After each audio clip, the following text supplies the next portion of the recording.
Gano'ng sweldo ng lifeguard? Pero bago ang lahat, alamin muna natin kung ano ba talaga yung mga ginagawa ng pool lifeguard. Ito sa umaga pa lang, nag-a-arrange na sila ng mga higaan ng mga pasahero. Kasi maraming maliligo, lalo na pag atsi.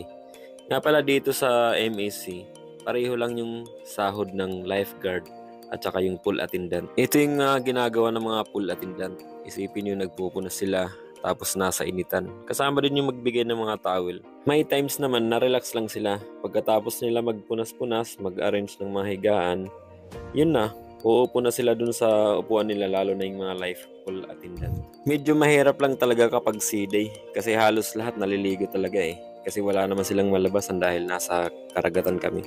Kaya lang kung mahilig ka talaga manilip, mahilig ka talaga tumingin ng mga kakaiba, mag-pool attendant ka na o di kaya mag-lifeguard ka na.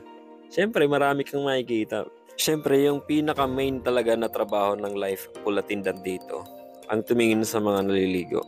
Kaya ngayon, tanungin natin ng diretso kung magkano ba talaga yung sinasahod ng pool life attendant at saka ng pool attendant. Magkano sweldo ng lifeguard? 1,000 something. 1,000 something? Dollar. Yun lang. Tapos may tip pa kayo? Hindi yun kung paano ka makapag-usap sa guest. Nagkakatip ka? Bula. Kaya pala guys, siglit. Nagpatrabaho ng full safety. Full safety guard yung trabaho niya. Hindi lang po paupo-upo. Mas madami siyang paupo-upo kaysa sa trabaho.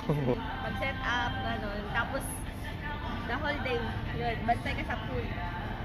Tapos ano, pagkagabi, yun, magliligpit, maglilinis, mag-aulis, yun lang. Apply na kayo dito. Kaya aalis kami. Bye po.